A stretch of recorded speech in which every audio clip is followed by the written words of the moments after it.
I audible? Yes, sir. Okay, fine. Thank you. So उसमें देखा था कि what is the basic service that is provided by the data link layer. Okay, and in which we have seen the framing, meaning of framing, that is जो भी upper layer से data आ रहा है उसमें एक्स्ट्रा इन्फॉर्मेशन ऐड करने का, like error control, flow control के related, and link access because there are multiple users are sharing particular channel और पर्टिकुलर नेटवर्क, तो पॉसिबल है कि there may be a collision occur, right, कि एक से ज़्यादा फ्रेम अगर ट्रांसफर हो रही है एंड ज़्यादा यूज़र है तो पॉसिबल है कि कोई डेटा लॉस हो सकता है due to limited channel availability, right. उसमें मैंने आपको एग्जांपल भी दिया था कि कोई जो स्विंग वाला एग्जांपल था वो, राइट। उसके बाद रिलायबल डिलीवरी, कि हम लोगों ने जो एल्गोरिदम देखे हैं पैरिटी, वीआरसी, एंड कल जो हमारा लैब है उसमें हम लोग सीआरसी एंड चेकसम देखने वाले हैं। तो वो बेसिकली एरर कंट्रोल के रिलेटेड सर्विसेज प्रोवाइड करता है कि कैसे आप चेक कर सकते हो जो सेंडर ने डेटा भेजा है वही as it is receiver receive करता है, यानी कि एरर कैसे चेक करेंगे कि कोई डेटा इन बिटवीन चेंज हुआ है कि नहीं हुआ है ड्यू टू नॉइज या कोई और रीजन से, या अटैक्स के कारण कोई भी साइबर अटैक होता है तो अगर डेटा चेंज होता है तो मे भी पॉसिबल कि जो ओरिजिनल डेटा भेजा है वो नहीं मिलता है, राइट। तो वो डेटा लिंक लेयर की रिस्पॉन्सिबिलिटी है उसको चेक कैसे करके आइडेंटिफाई करे कि पर्टिकुलर डेटा जो रिसीव है उसमें एरर है कि नहीं है। तो उसके रिगार्डिंग हम लोगों ने वो एग्जांपल भी देखा था, पैरिटी चेक्स। उसमें जो सिंगल पैरिटी एंड वर्टिकल, यानी कि two dimensional parity check, vertical redundancy check, दो एग्जांपल हम लोगों ने देखे थे। उसके बाद चेकसम एंड सीआरसी जो है वो हम लोग कल जो हमारा लैब है वहाँ पे मैं बोर्ड पे एक्सप्लेन करूंगा तो आपको ज़्यादा क्लियरिटी हो जाएगी। उसके बाद मल्टीपल एक्सेस, जैसे मैंने बताया कि लिंक कंट्रोल करना जरूरी है कि कोई भी एक पर्टिकुलर चैनल अगर मिलती है तो हो सकता है कि मल्टीपल, एक नेटवर्क में मल्टीपल यूजर हो और सेम साइट अगर दूसरे कोई नेटवर्क में कोई दूसरा कोई नोड है या डिवाइस है, तो अगर पीयर टू पीयर आप डेटा सेंड करोगे तो उसमें कोई भी डिफिकल्टी नहीं होगी। लेकिन अगर आप ब्रॉडकास्ट करते हो या मल्टीकास्ट करते हो तो हो सकता है जो भी रिसीवर है उस उसके पास एक वन टाइम में एक से ज्यादा यूजर से डेटा आ सकता है, राइट। तो उस टाइम पे रिसीवर कंफ्यूज हो जाएगा कि कौन से सेंडर ने डेटा भेजा है, एंड मल्टीपल फ्रेम उसके पास आ जाएगी तो एंड वहां पे बफर का भी प्रॉब्लम हो सकता है, तो कोई कुछ कुछ डेटा जो है वो लॉस हो सकते हैं। तो उसके लिए हम लोगों ने medium access protocol, medium access control protocol, MAC protocol discuss किया था। उसमें जस्ट वी हैव सीन कि देर आर थ्री कैटेगरीज। एक तो है हम लोग चैनल पार्टीशन कर देते हैं, दूसरी होगी random access protocol, and third category is taking turn protocol. और हर एक जो यहाँ पे लिस्टेड है वो हर एक प्रोटोकॉल हम लोग वन बाय वन देखने वाले हैं। ओके, चैनल पार्टीशनिंग में क्या होता है, divide channel into smaller piece, और वो जो डिवाइड करना है उसमें कौन कौन से पैरामीटर आपको कंसिडर करना है। तो टाइम होगा, दूसरा फ्रीक्वेंसी होगा, and third one is code division. Now what is that, वो हम लोग वेरी शॉर्टली देखेंगे। उसके बाद रैंडम एक्सेस प्रोटोकॉल होता है जिसमें three algorithms are there, and here channel is not divided but randomly हम लोग चेक करेंगे कि पर्टिकुलर लिंक जो है वो फ्री है कि नहीं है। and then we have three categories is in random access protocol: aloha, plotted aloha, and third category is CSMA, and sorry CSMA, and उसमें दो और कैटेगरी है, एक है collision detection and second one is collision avoidance। तो वो क्या होता है वो भी हम लोग देखेंगे। Third category is taking turn protocols, कि जहाँ पे आप पोलिंग करोगे या तो टोकन पास करोगे वन बाय वन, तो वहां से पता चलेगा कि कौन सा node is able to stand at particular time. अब फर्स्ट कैटेगरी जो थी उसमें हम लोग चैनल डिवीजन कर रहे हैं। चैनल डिवीजन में याद रखने का है, three categories is there: time division multiple access, FDMA means frequency division multiple access, and CDMA means code division multiple access. Right. अब टाइम डिवीजन मल्टीपल एक्सेस कैसे होता है कि आपके एक पर्टिकुलर नेटवर्क में through one single channel there are multiple stations are there who wants to send their data to another network। कोई और नेटवर्क में डेटा सेंड करना चाहता है ना, आपके पास चैनल लिमिटेड है, तो suppose the channel support n nodes at a time, n node channel support कर रही है, and that the transmission rate of the channel is RBPS, means एक सेकंड में R जितने डेटा बीट्स वो सेंड कर सकती है। Now what is time division multiple access in a TDM divides time into time frames। आपका जो भी टाइम होगा, जो डेटा सेंड करने का टाइम है वो डिवाइड हो जाएगा into time frames, and further divide each time frame into N time slot. अगर आपको राउंड रॉबिन एल्गोरिदम पता है ऑपरेटिंग सिस्टम में, प्रोसेस के लिए हम लोग क्या करते थे कि पर्टिकुलर P1 प्रोसेस है, P2 प्रोसेस है, P3 प्रोसेस है, लाइकवाइज जितनी भी प्रोसेस है उसका रश टाइम होता था कि ये प्रोसेस को एग्जीक्यूट होने के लिए इतना टाइम लगेगा, दूसरी प्रोसेस को एग्जीक्यूट होने के लिए तीसरा ये particular XYZ what ever time is required उतना टाइम लगता है, जिसको हम लोग बोलेंगे ब्रश टाइम। तो हमारे यहाँ पे भी ऐसा ही है कि particular one node number one want to send a data, and उसको उसके पूरे डेटा को सेंड करने के लिए फॉर एग्जांपल 10 सेकंड लगता है। एंड हम लोग क्या करेंगे TDM में कि हर एक जितने भी नोड्स है उसको वन बाय वन, जो राउंड रॉबिन में होता है वहां पे क्या होता है कि टाइम स्लॉट फिक्स रहता है कि फॉर एग्जांपल कोई भी एक पर्टिकुलर नोड है उसको हम लोग दे रहे हैं फॉर एग्जांपल 2 सेकंड, एक टाइम पे 2 सेकंड मिलेगा फॉर द नोड वन।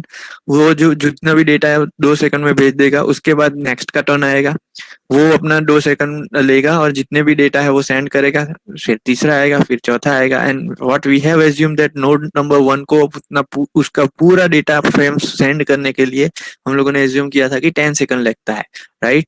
तो वो नेक्स्ट 2 सेकंड वाला जितना भी डेटा रिमेनिंग है वो यहाँ पे भेजेगा। ओके, उसके बाद हर एक प्रोसेस मतलब हर एक नोड का वन बाय वन टर्न आएगा, उसके बाद जो 6 रिमेनिंग है उसमें से 2 फिर से भेजेगा।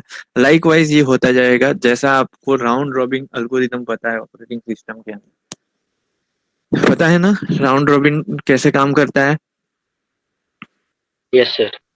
Right, same algorithm, same type of logic is apply here, time division multiplexing, and बहुत सारे ऐसे अभी रियल टाइम में भी ऐसे मतलब TDMA का यूज करते हैं आपके डेटा सेंड करने के लिए, लेकिन हमारे यहाँ पे जो टाइम स्लॉट होगा वो बहुत ही कम, यानी कि नैनो सेकंड या मिली सेकंड में होगा, लेकिन हमको पता भी नहीं चलता इतने टाइम में ये सारे डेटा फ्रेम हो जाते हैं, मतलब सेंड हो जाते हैं।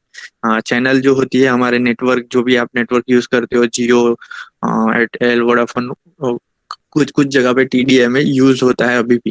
एंड जो भी आपके ब्रॉडबैंड सर्विस प्रोवाइडर है वहां पे भी वो सिंगल चैनल से डेटा मल्टीपल जितने भी यूजर है वो डेटा आउटसाइड नेटवर्क में सेंड करते हैं, तो वहां पे भी आपका ये टाइम स्लॉटिंग यूज होता है। लेकिन बहुत हमारा जो टाइम स्लॉट होता है not in second but it is in nano second और मिली सेकंड जो होता है, उसमें टाइम फ्रेम में ये डिवीजन होता है। लेकिन हर एक प्रोसेस, हर एक नोड को, हर एक नोड को उसके हिसाब से टाइम स्लॉट मिलता है, एंड सबको इक्वली चांस मिलता है कि वो पर्टिकुलर उतना जितना टाइम स्लॉट है।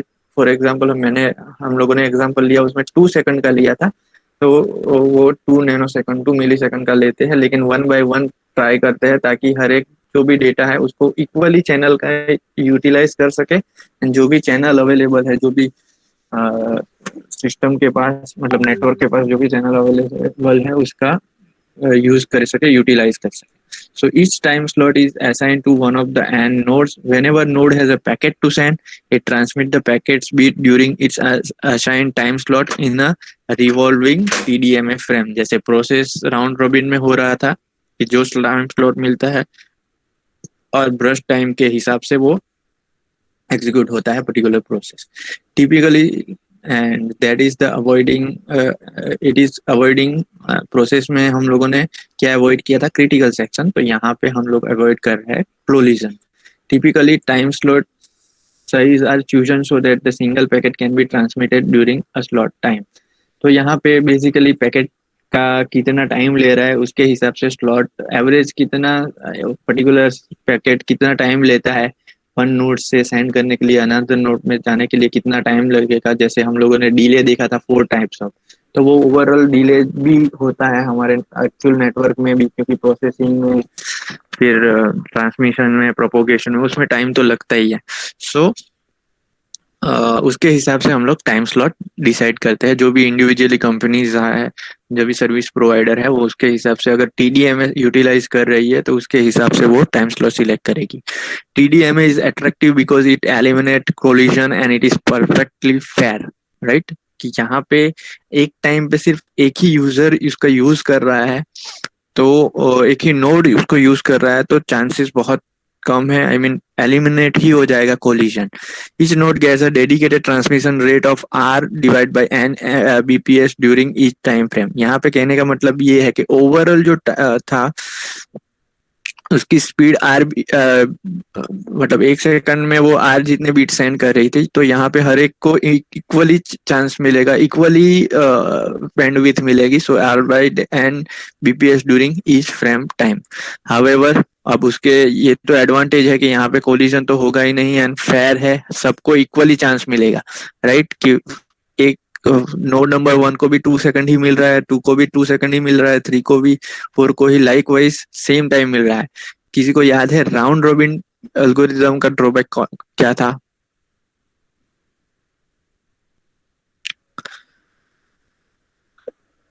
If you can recollect the information, what is the uh, disadvantage or drawback of the round robin algorithm?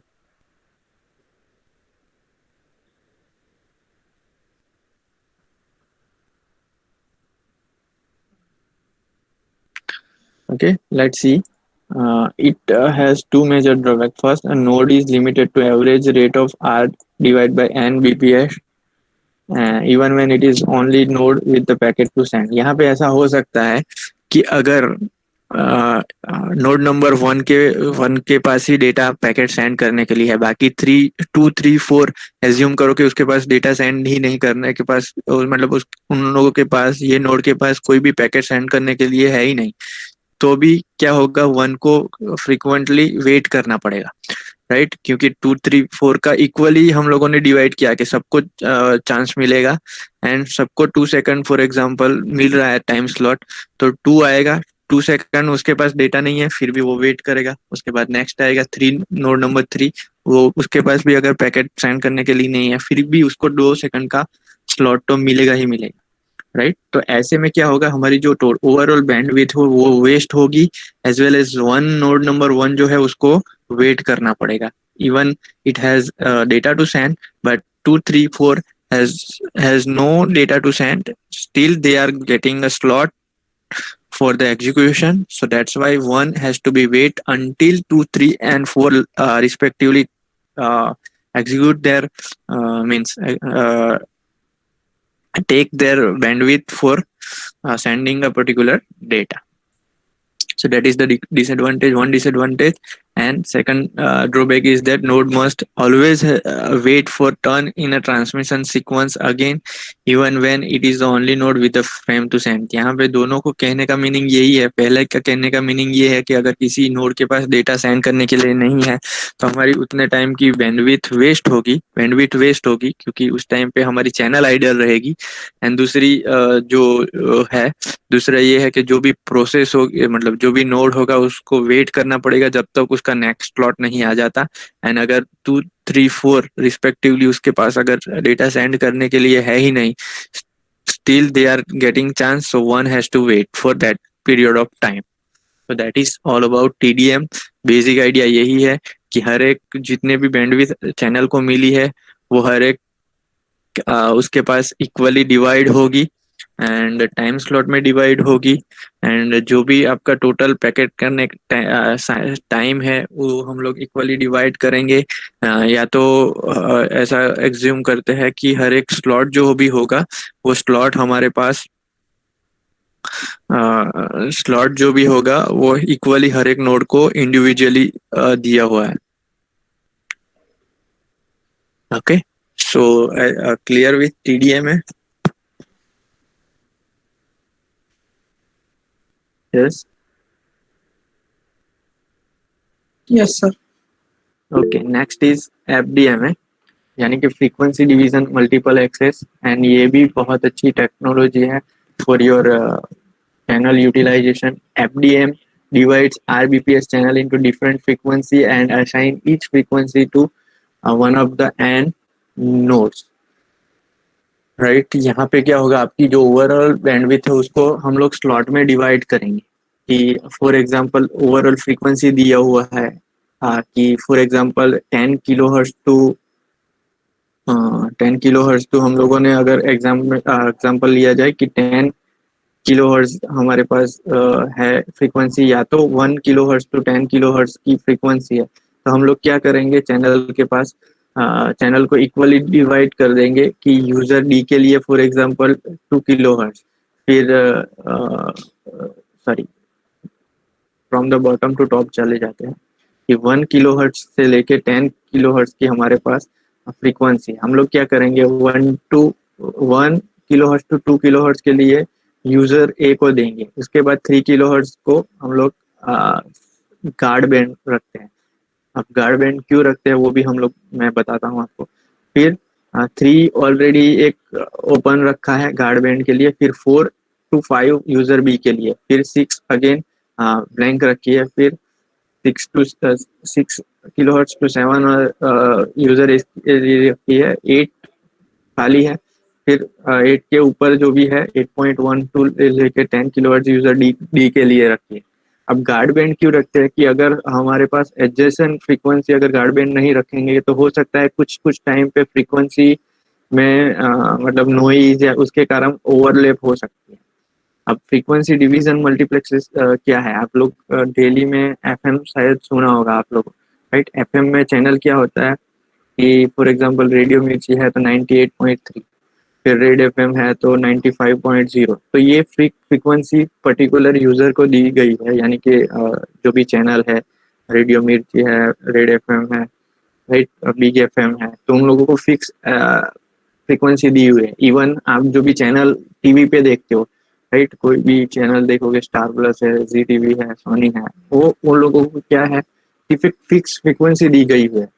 Government के पास वो लाइसेंस लेते हैं and they are requesting particular spectrum कि ये फ्रीक्वेंसी मेरे मतलब मेरे लिए फिक्स है, और जब भी कोई भी यूजर मतलब जो भी रिसीवर होगा, हम लोग टीवी घर पे देखते हैं तो हमारा पास सेटअप बॉक्स है या तो हमारे घर पे डिश है, वो रिसीव करेगा जो भी वहां से टेलीकास्ट हो रहा है या तो ब्रॉडकास्ट हो रहा है, right.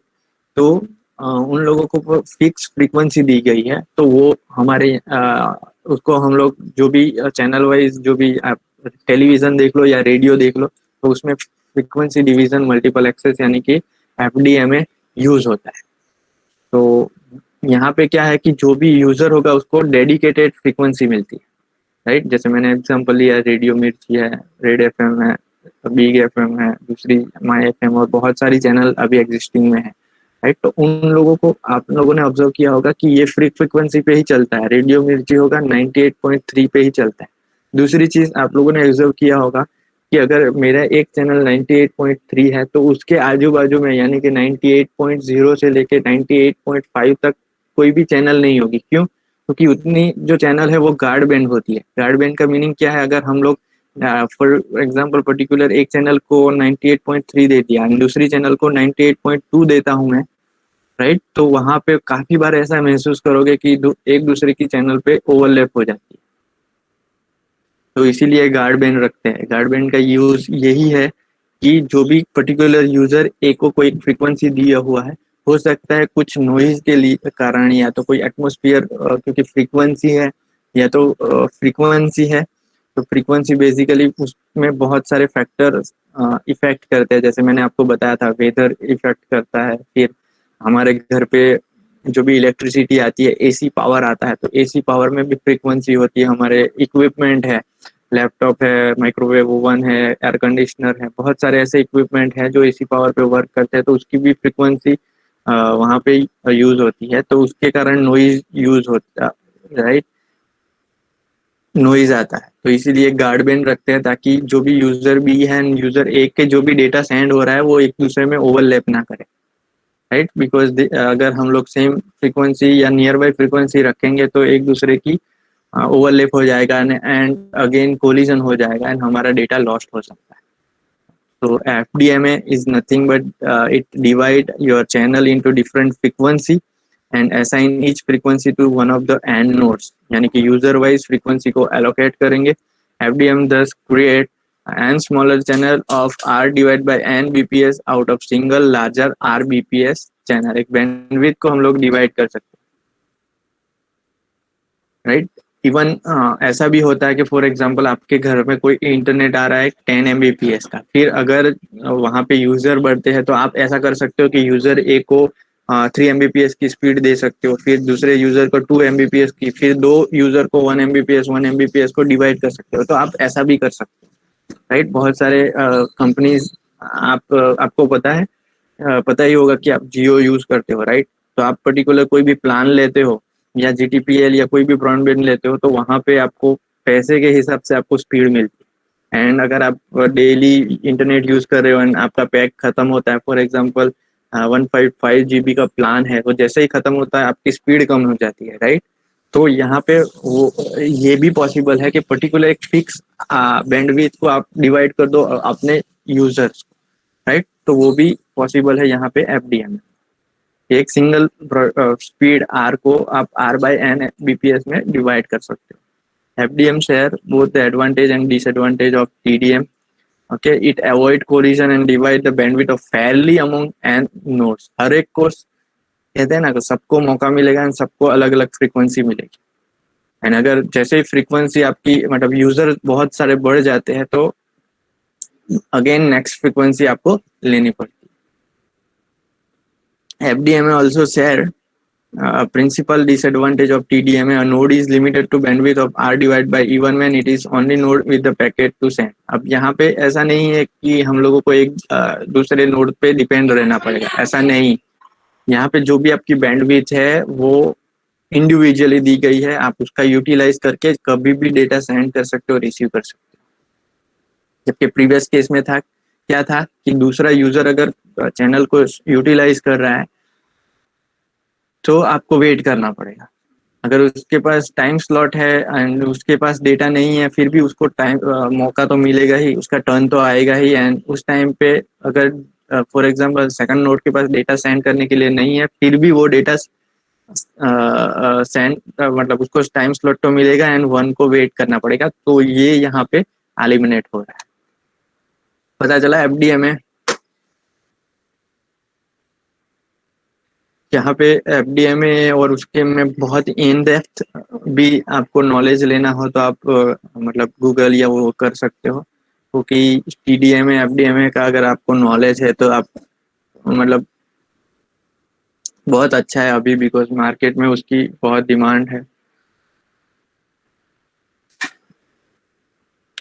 Okay, so FDMA, TDMA and last one is CDMA. Okay, CDMA is somehow other मतलब थोड़ा अलग है FDMA एंड उसमें FDMA एंड TDMA से. एंड अगर आपको पता हो तो बेसिकली हमारा जो जियो और वो सब भी FDMA ही मोस्टली यूज करते हैं. ओके. CDMA अगर आपको याद हो तो आई थिंक आज से 7 to 10 years back there are Tata Indicom company is there, right, which is right now converted into Tata Docomo. And other companies Reliance, जो जियो से अलग रिलायंस थी जो कम्युनिकेशन के लिए यूज होती थी वो CDMA यूज करती है. CDMA में क्या होता है बेसिकली हर एक जितने भी नोड है उसके पास एक रैंडम कोड होता है. ओके. एंड कोड की बात करें तो वो रैंडम कोड कोई भी हो सकता है कि साइन वेव ले सकते हो, कोसाइन वेव ले सकते हो, फिर डिजिटल हुआ तो आप उसमें कोई भी रैंडम कोड जनरेट कर सकते हो एंड ओरिजिनल जो भी मैसेज होगा उसको मिक्सअप कर दोगे आप. उसके बाद जो भी फाइनल मतलब सिग्नल जनरेट होगा उसमें सेंड कर सकते हो आप. ओके. CDMA लिख लेते हैं. while TDMA and FDMA assign time slot and frequency respectively, to the node, CDMA assign different code to each node. के पास अलग से कोड ही होगा. जैसे आप लोग एनक्रिप्शन, अगर आपको थोड़ा बहुत नॉलेज हो तो क्या होता है कि ओरिजिनल मैसेज के साथ हम लोग कोई एक्स्ट्रा वैल्यू ऐड कर लेते हैं, राइट. बहुत सारे मतलब आपको भी इंक्रिप्शन के बारे में अगर शायद पता हो तो बेसिकली क्या होता है कि अगर जनरल आइडिया में अगर दूं कि जनरल आइडिया अगर मैं दूं कि फॉर एग्जांपल 5 मेरा कोई ओरिजिनल नंबर है, उसके साथ मैं कोई भी नंबर मिक्सअप कर दूंगा, 5 प्लस 3 इक्वल टू 8, तो 8 मेरा हो गया. या तो अगर अल्फाबेट की बात करूं तो ए मेरा ओरिजिनल मैसेज है, उसमें कोई नंबर ऐड कर दूं एंड शिफ्ट कर दूं को पर्टिकुलर नंबर को, तो ए बी सी डी. तो ए को अगर मैं शिफ्ट करूं तो मेरे को मिलेगा, ए में अगर ऐड करता हूँ तो 3 मिलेगा, डी मिलेगा. तो मेरा ओरिजिनल मैसेज था ए एंड वो चेंज हो गया डी में. तो यहाँ पे भी ऐसा ही होता है कि कोई सिग्नल अगर आप सिग्नल के साथ अगर आप, I think, I don't know physics में आपको आता था कि नहीं आता था, मतलब कोई भी एनालॉग सिग्नल हो या डिजिटल सिग्नल हो, अगर उसको ओरिजिनल सिग्नल के साथ आप ऐड करोगे या सब्ट्रैक्ट करोगे या मल्टीप्लाई करोगे या डिवाइड करोगे तो आपको अलग से सिग्नल मिलेगा, राइट. तो यहाँ पे भी ऐसा ही है कि पर्टिकुलर इंडिविजुअली जो भी नोड है उसको एक कोड दिया जाता है कि आप ये कोड यूज करो, एंड रिसीवर साइड पे उसको अलग से मतलब रिवर्स, उस ये जो है उसका रिवर्स दिया जाता है. फॉर एग्जांपल मैंने आपको एग्जांपल दिया कि ए में अगर आप 3 ऐड करते हो तो आपको मिलता है डी. तो रिसीवर क्या करेगा, रिसीवर उससे उल्टा करेगा कि D-3 करेगा. मतलब अगर आप यहाँ पे साइन के साथ मल्टीप्लाई करते हो तो रिसीवर साइड पे उसका कॉसेक के साथ मल्टीप्लीकेशन होगा, right, because cosec is reciprocal of sine. Same thing अगर आप यहाँ पे कॉस सिग्नल के साथ मल्टीप्लाई करते हो तो वहां पे सेक सिग्नल के साथ मल्टीप्लाई होगा, यानी कि रिवर्स, राइट. एंड आपको पता है कि अगर मल्टीप्लाई करते हो तो for example A multiply by 3 करते हो तो आपको यहाँ पे 3a मिल रहा है. तो रिवर्स साइड में, रिसीवर साइड में आपको डिवीजन करना पड़ेगा ओरिजिनल ए को मतलब गेट करने के लिए. तो यहाँ पे क्या होगा, 1/a होगा, सॉरी 3a हमारा ओरिजिनल सिग्नल रिसीवर को रिसीव हो रहा है. तो रिसीवर क्या करेगा, उसका ए का रेसिप्रोकल यानी कि 1/a को मल्टीप्लाई करेगा, एंड आप इजीली सॉरी 1/3, यहाँ पे हम लोग 3 से मल्टीप्लाई कर रहे हैं. 3a हम लोगों को रिसीवर साइड पे एक्चुअल में रिसीव हो रहा है, उसका 3 का रेसिप्रोकल क्या होता है, 1/3, 3 cancel and we can get original signal. तो यहाँ पे CDMA में ऐसा ही होता है. CDMA में बेसिकली क्या होता है कि हर एक नोड को एक अलग से कोड दिया जाता है. वो कोड ओरिजिनल डेटा सिग्नल जो भी है आपका, ओके, ऐसा जरूरी नहीं है कि यहाँ पे ये दिखाया हुआ है. तो ये एक्चुअली जो सिग्नल है वो हमारे 0-1 फॉर्म में ही है, और ये भी हमारे डिजिटल 0-1 फॉर्म में ही है. एंड अगर ओरिजिनल सिग्नल हम लोग एनालॉग सिग्नल यूज करते हैं तो रैंडम सिग्नल जो भी होगा वो भी आपका एनालॉग ही होगा. लेकिन जस्ट फॉर एग्जांपल यहाँ पे ऐसा दिखाया हुआ है कि ये कोई एक ओरिजिनल डेटा सिग्नल है. अगर आपको पता है तो ये 1-1-1-1 होगा, this will be 0-0-0, this is 1-1-0-0, right. Digital signal के बारे में थोड़ा बहुत आप सीखे ही होंगे, आई थिंक थर्ड सेम या सेकंड सेम में. तो इन जनरल यहाँ पे डेटा सिग्नल के साथ कोई रैंडम कोड होगा जिसके साथ आप मल्टीप्लाई करोगे एंड फाइनली आपको ये मिलेगा. ओके, फाइनली आपको ये मिलेगा एंड वो आपका ट्रांसफर होगा रिसीवर साइड पे, एंड रिसीवर साइड पे उसका जो भी रेसिप्रोकल होगा वो मल्टीप्लाई होके ओरिजिनल सिग्नल आपका रिसीव हो जाएगा. ओके, सो यहाँ पे क्या है, CDMA में assign a different code to each node then uses the unique code to encode the data bits in a data bits it's an. Okay, encode का meaning आपको पता है, right? If codes are chosen carefully, CDMA network have a wonderful property that different node can transmit simultaneously and yet have their respective receiver correctly receive a sender encoded data bits in spite of interfering transmission by other node.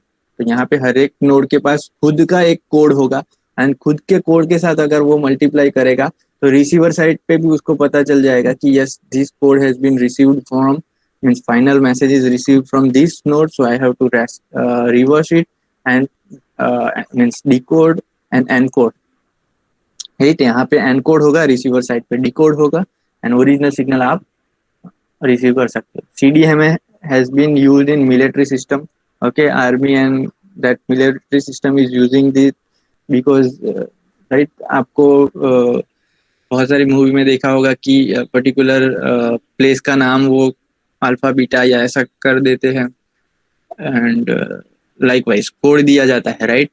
काफी सारी movie में particular troop यानी कि जो भी group होता है उसका भी नाम दिया जाता है कि ये ग्रुप है, एंड उसके बाद जो भी वॉकी टॉकी या वो जो भी कन्वर्जन करते हैं उसमें पता चलता है कि अगर ये मैसेज आ रहा है that means this is from this particular, right. So it can be utilized in military system for some time and now has been widespread civilian use, particular in cellular telephony, right। मैंने जैसे आपको बताया Tata Indicom, Reliance telecom, not Jio, but जो Reliance old वाला रिलायंस था that are using CDMA, and उसके लिए आपको अलग से पहले जो था अगर टाटा इंडिकॉम या रिलायंस आप ले रहे हो तो उसके लिए अलग से फोन लेना पड़ता था आपको। दूसरी जो टेक्नोलॉजी है वो है GSM, अगर नाम सुना होगा GSM, हमारे जो अभी आप फोन यूज कर रहे हो उसमें GSM टेक्नोलॉजी यूज होती है। So that will be you will see in next 7th semester, okay. GSM, CDMA is there, then OFDM and वो सारी चीजें आप 7th सेम में सीखोगे।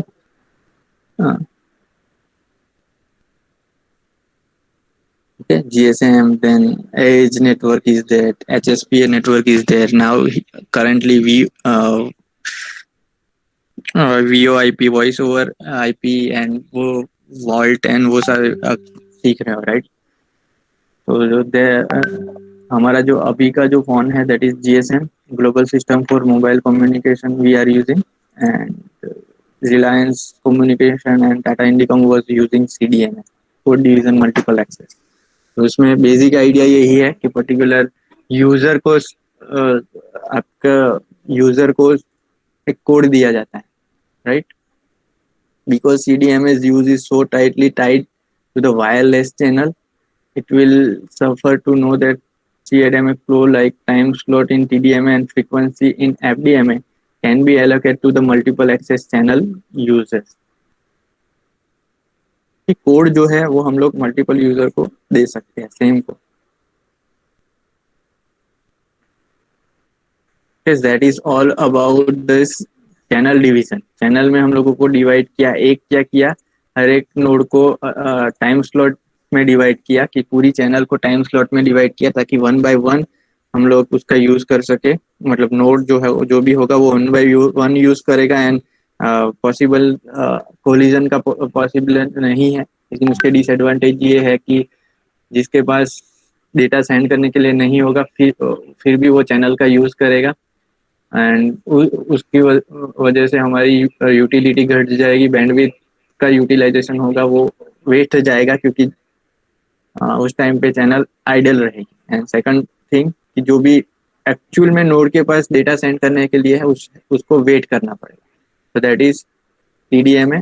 नेक्स्ट FDMA में क्या है, हमारी फ्रीक्वेंसी जो भी होगी वो डिवाइड हो जाएगी यूजर वाइज, एंड हर एक यूजर को इंडिविजुअली फ्रीक्वेंसी मिलेगी, जबकि यहाँ पे CDMA में क्या होगा, इंडिविजुअली कोड मिलेगा एंड वो कोड का यूज करके वो डेटा सेंड करेगा। So that is first category of medium access protocol, okay, medium access control protocol, जिसमें हम लोग चैनल को पार्टीशन करते हैं। नाउ रैंडम एक्सेस प्रोटोकॉल है, वो भी एकदम इजी है। उसमें दो टाइप है, पहली कैटेगरी जो है उसमें प्योर अलोहा है, and second one is slotted aloha है। अब प्योर अलोहा क्या कहता है, pure aloha allows user to transmit whenever they have data to be send. कोई भी यूजर है, कोई भी नोड है, अगर उसके पास डेटा है वो सेंड कर देगा directly. Sender will wait to see if a collision occur, send करने के बाद उसको पता चलेगा कि कोलिजन हुआ है। फॉर एग्जाम्पल यहाँ पे फिगर में दिखाया हुआ है कि स्टेशन 1 है, वो उसके पास कोई एक फ्रेम है 1.1, वो सेंड कर देता है। उस टाइम पे दूसरा कोई भी यूजर के पास डेटा नहीं है, तो वो सिंपली सेंड कर देगा। ओके, एंड उसका सक्सेसफुली डेटा सेंड हो जाएगा। लेकिन जैसे ही स्टेशन 2 है, वो डेटा उसकी फ्रेम 2 है, फर्स्ट फ्रेम है, लेकिन उस फ्रेम को 2.1 दिया हुआ है। उसी टाइम पे उसका डेटा, मतलब फ्रेम सेंड करने के लिए इतना टाइम लगता है, यहाँ पे जो टाइम स्लॉट यहाँ पे इतना टाइम लगता है। लेकिन उसी टाइम पे स्टेशन 1 भी डेटा सेंड कर देता है। यहाँ पे डेटा सेंड हो जाएगा, उसके बाद उसको पता चलेगा कि फॉर एग्जांपल यहाँ पे फिगर में 3.1 भी है।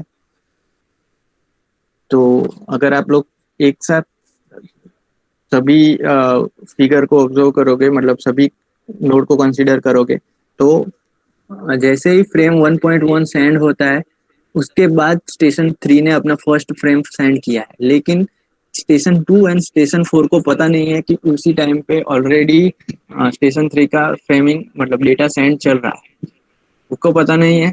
उसके बाद क्या होगा कि ये जो स्टेशन 2 है वो डेटा सेंड कर देगा। तो जैसे ही वो डेटा सेंड करेगा, उसके बाद पता चलेगा कि already there is station 3 data is there and collision हो जाएगा। Okay, so that is pure Aloha.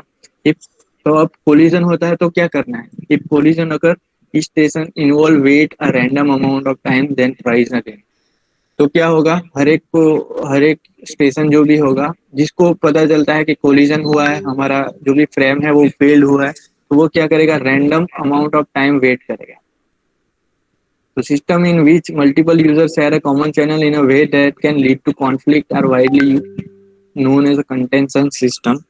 Okay, उसको कंटेंशन सिस्टम बोलते हैं कि जहाँ पे फ्रिक्वेंटली ऐसा कोलिजन होता है, कॉन्फ्लिक्ट होता है, उसको हम लोग मतलब कंटेंशन सिस्टम बोलते हैं।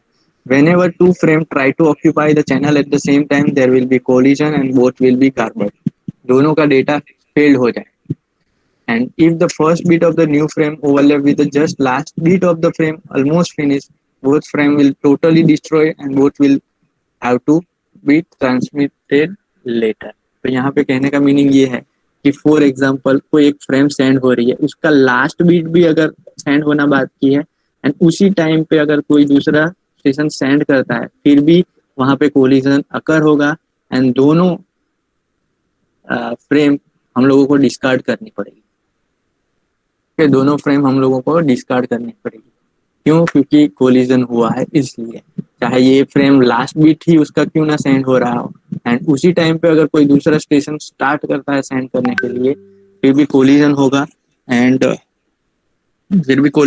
एंड दोनों फ्रेम डिस्ट्रॉय हो जाएगी। चैनल दोनों फ्रेम को डिस्कार्ड कर देगा एंड दोनों को उस टाइम पे फ्रेम को सेंड करना पड़ेगा।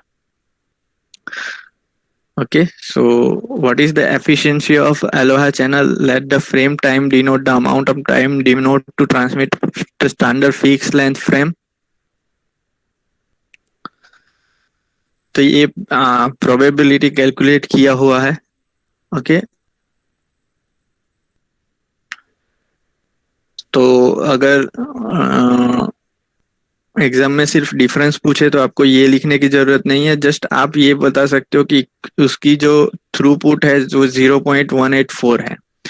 कि यहाँ पे जिस कहने का मतलब यही है कि प्रोबेबिलिटी क्या होगी अगर सभी यूजर एक साथ डेटा को सेंड करेंगे वो। उसके बाद उसका अपडेटेड वर्जन है स्लॉटेड अलोहा। जैसे हम लोगों ने टीडीएमए में टाइम स्लॉट डिवाइड किया था, तो हर एक यहाँ पे क्या है कि कोई भी यूजर जैसे ही उसके पास कोई फ्रेम सेंड करने के लिए आता है वो सेंड कर देगा, एंड फ्रेम सेंड करने के बाद उसको पता चलता है कि कोलिजन हुआ है एंड दोनों फ्रेम यहाँ पे मतलब फेल हो जाएगी या तो डिस्ट्रॉय हो जाएगी।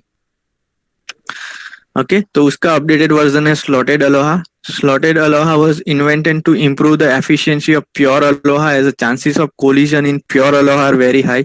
तो यहाँ पे चांसेस बहुत ज्यादा है कि कोई एक फ्रेम सेंड कर रहा है, उसी टाइम पे अगर दूसरा फ्रेम सेंड करेगा तो कोलिजन होगा। इवन एक डिसएडवांटेज तो ये भी है कि अगर लास्ट बीट इसका सेंड हो रहा है, उसी टाइम पे किसी और स्टेशन का फर्स्ट बीट सेंड होगा, फिर भी कोलिजन अकर होगा।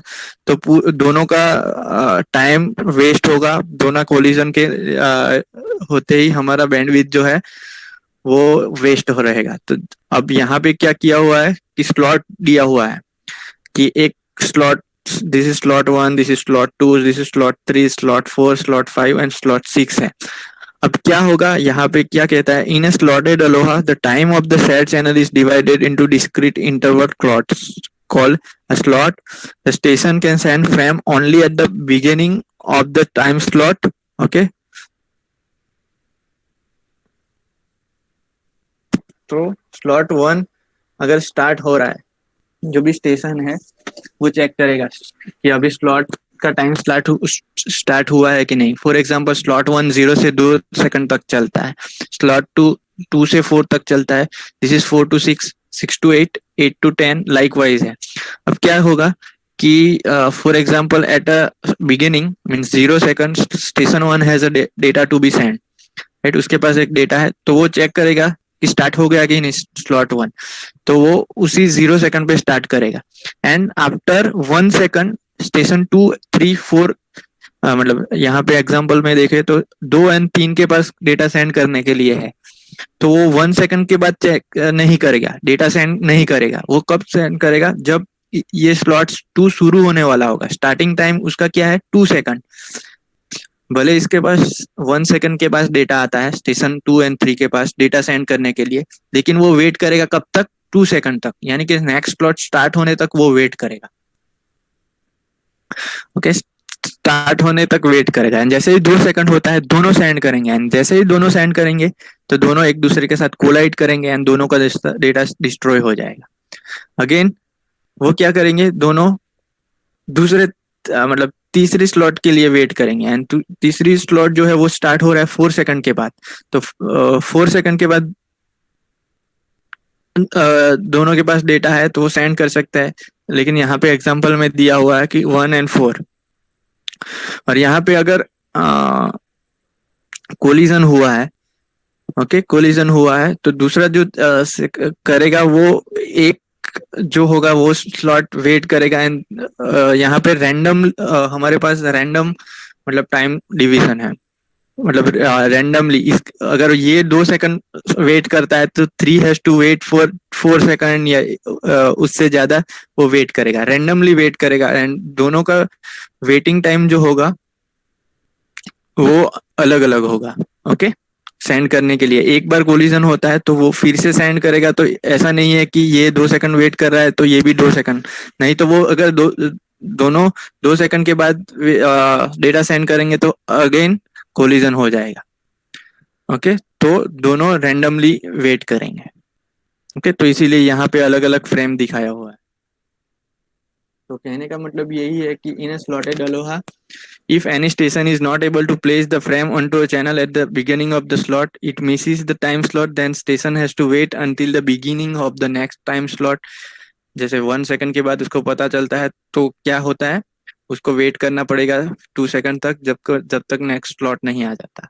एंड यहाँ पे दोनों का कंपैरिजन किया हुआ है एंड कुछ कैलकुलेशन किया हुआ है, डायरेक्टली वैल्यू आपको ये क्या कैलकुलेशन है वो जानने की जरूरत नहीं है।